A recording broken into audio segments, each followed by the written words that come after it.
es que has resistido ante la globalización para que no se pierda tu raíz? Bueno, la resistencia que hacen muchas etnias ha sido como un combate cultural, o sea, porque se pierden los dialectos que no son lenguas, son dialectos, son formas de comunicación naturales de varias regiones de México. Entonces ha sido un combate, pues bueno, muy encarnizado, porque incluso han desaparecido muchas formas de pronunciación de otomí. Actualmente las que se salvan, como vuelvo a repetir, por el lado oficial de la cultura, pues bueno, han pretendido encauzarlo como un idioma de origen, en donde lo han acomodado de acuerdo a la técnica vocal del castellano o del español, pero en su forma original, pues bueno, la pronunciación tiene que ver con movimientos internos de la garganta, de la laringe, para poder emitir los sonidos de comunicación. Esto es una transformación cultural que se viene dando constantemente por los cambios socioeconómico-políticos. ¿Por qué? Porque actualmente la mayoría de las etnias están relegadas a espacios en donde es muy difícil el acceso en primer término a lo que es la educación. Vamos a empezar, que es un proceso muy difícil. Después viene el proceso de participación en la economía, así que no hay ingresos, no hay empresa, no hay industria dentro de la comunidad para que pueda prevalecer la cultura, el origen, el lenguaje. ¿Qué sucede? Que cuando las etnias, las personas que conforman una etnia quieren subsistir, quieren sobrevivir, pues bueno, ¿qué hacen? Que emigran a las zonas conurbadas, en donde no hay cabida para la cultura indígena o de origen. Se pierde totalmente, es una transformación, vamos a decir que muy bárbaro, ¿no? Porque se troncha, o sea, se troza. Cuando una persona natural llega a la zona urbana, prácticamente deja atrás todo, o sea, tiene que transformarse, tiene que reconvertirse, tiene que adquirir nuevas formas de subsistir, desde que es el idioma hasta la forma de pensar y de actuar. O sea, ya no es una persona de origen que preserve sus tradiciones, sus creencias, sus formas de comunicación, sus formas de diversión, sus formas de trabajo, sus formas de expresión. O sea, se destruye, o sea, ahí desaparece. Tú decías durante la lectura que no había que echarle la culpa a nadie.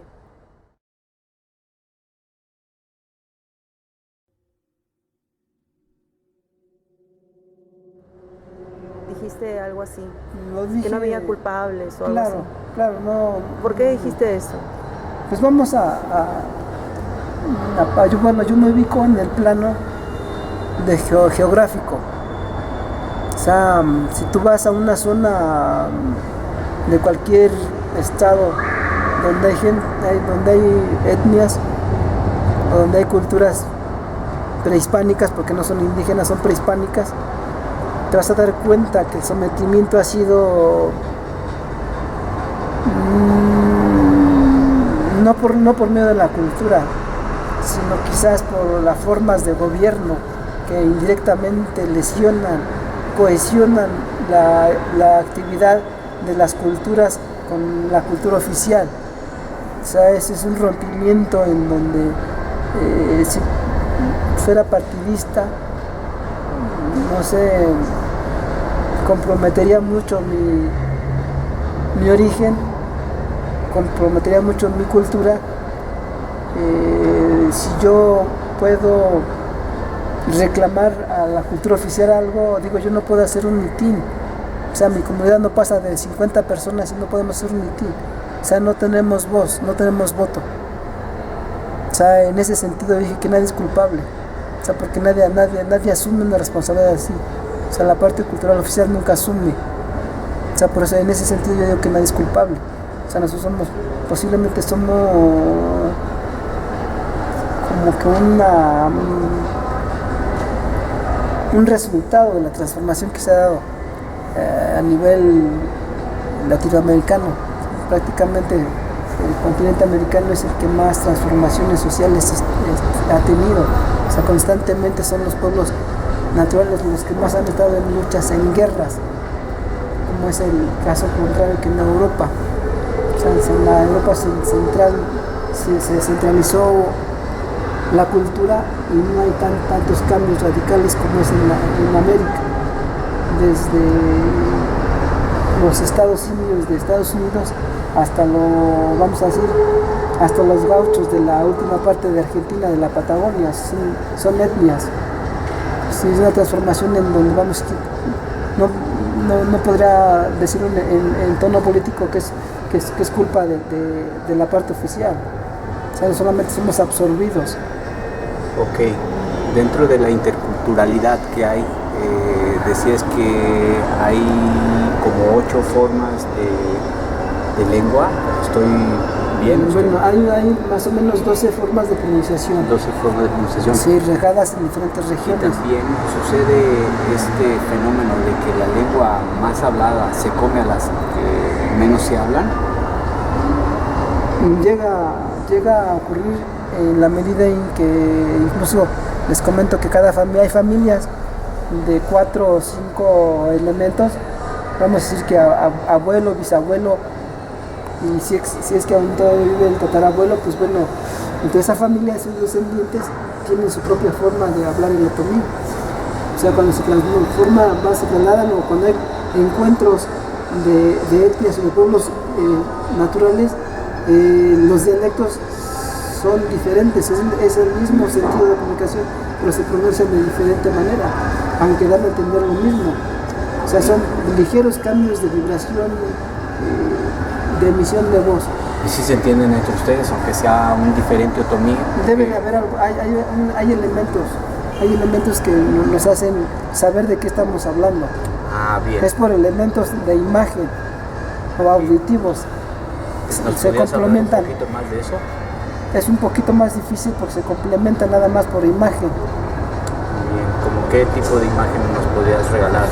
Vamos a decir la flor, que es el elemento más usual en los altares, ¿no? Jadoni, Odoni, Dohoni, Dajoni. O sea, son formas de pronunciación que significan lo mismo. Exactamente. Sí, es más por imagen que por conceptualización del español difiere demasiado. O sea, es una distancia que sí es O sea, no enorme. hay, digamos, en las palabras del castellano algo que sea similar a lo que de repente ustedes como imagen quieren decir, es lo que... No, bueno, no en tanto que no estés familiarizado con la etnia, porque por ejemplo nosotros para los utensilios de cocina pues solamente tenemos imagen y elemento, que es jícara, que es jarro, que es cazuela, soya. O sea, digamos en el castellano más usado no son elementos que se desconocen, que no se usan, aunque son elementos que digamos son de servicio común, pero tienen diferente acepción, tienen diferente nombre, se pronuncian de diferente forma y para diferente acción. Es también otra cosa, que por la acción que tienen los objetos con los que interactuamos. Sí. Por eso en mis poemas, pues más por la naturaleza. ¿Por qué? Porque nosotros interactuamos con la naturaleza, nosotros preservamos la naturaleza.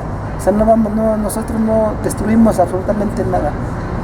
Nosotros como etnia sabemos que somos producto, que somos la parte menos esencial de la naturaleza. Para nosotros lo más importante es lo que ocurre con la naturaleza, lo que hace la naturaleza con nuestro entorno. O sea, nosotros casi no participamos. O sea, nosotros por eso tenemos reuniones de adoración al sol, tenemos cultos a la luna, pero no en plan que actualmente se desvirtúan. O sea, nuestras festividades son en honor a festejar, a agradecer, a ensalzar, a enaltecer lo que hay en la naturaleza.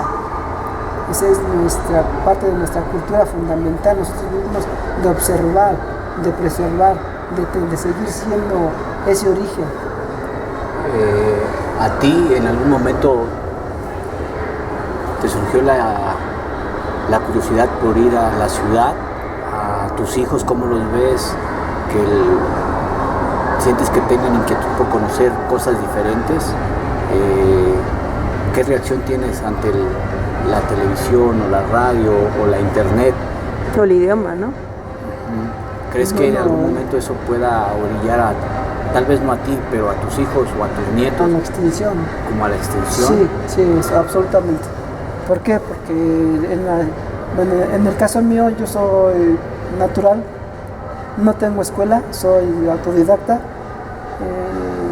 Cursé primaria y secundaria en el programa de INEA para poder, perdí mi esencia para poder tener empleo, tener un empleo que hubiese permitido subsistir.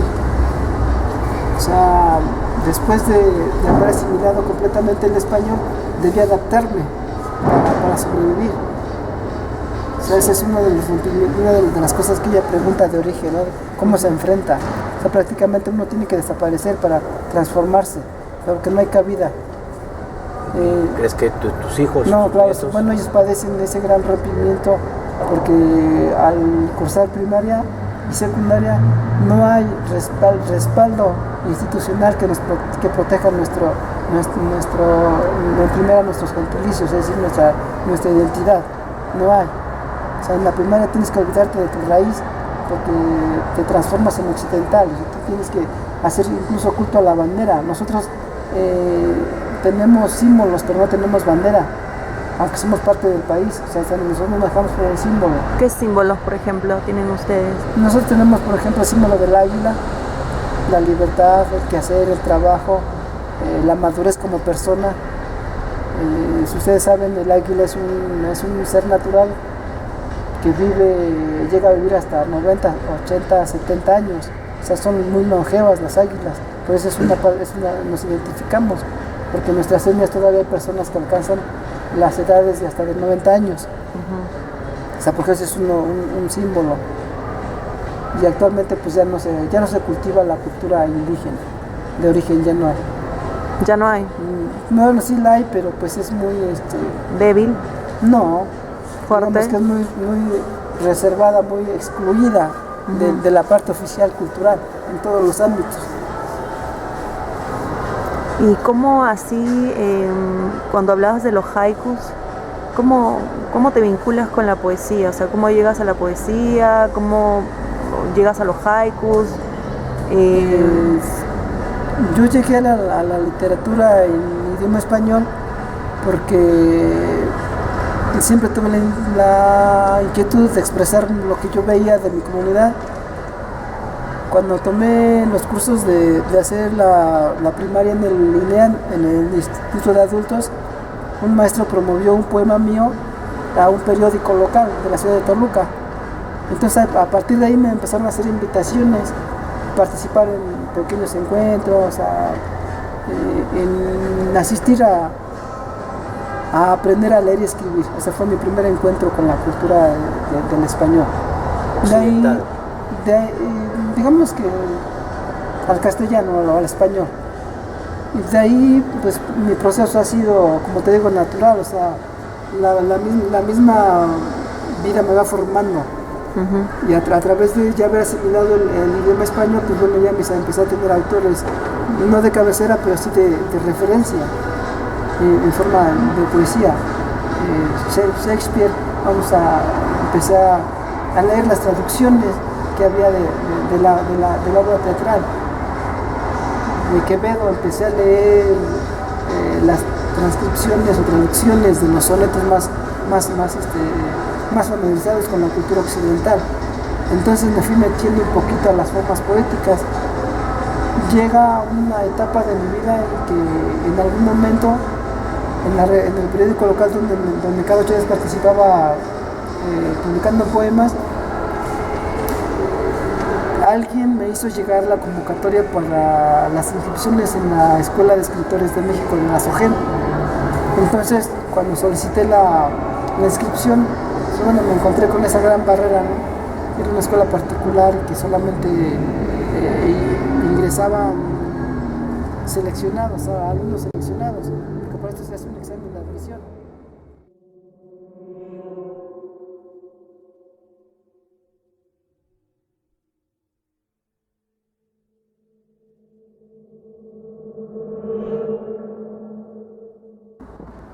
El director general de esa escuela, de esa institución, al ver mi origen y leer lo que yo escribí, el texto que solicitó,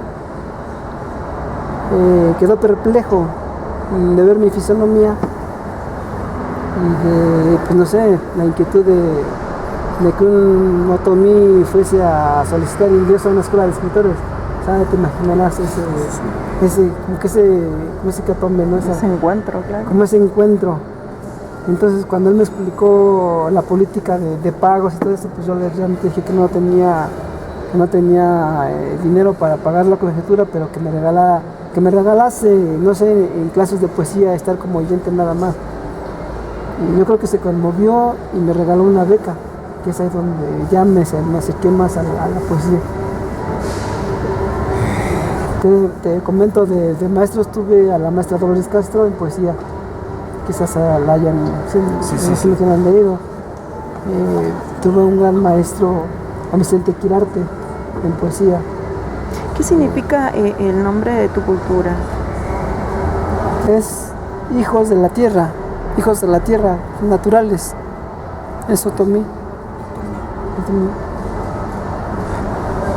¿Más que quieras preguntar? Sí, ¿qué otros símbolos? Porque hablaste del águila. Del trabajo. Sí. Claro, tenemos el símbolo de la madurez del maíz. O sea, ese es el símbolo más grande que tenemos, es el maíz, porque es el que nos da el alimento. De eso es nuestro motivo de trabajar la tierra para obtener el pan, para obtener el alimento.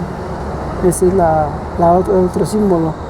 Otro gran símbolo que es el de nosotros es el fuego, porque con el fuego purificamos aquello que nos estorba para ser nosotros mismos. O sea, con el fuego eliminamos la intromisión de culturas ajenas a lo que es nuestro origen. O sea, tiene múltiples formas de interpretación y tiene múltiples formas de uso. ¿Qué editorial te ha publicado para poder comprar tus libros? ¿Están aquí en la Feria del Zócalo? No está en alguna editorial. La edición que yo tengo es edición de autor.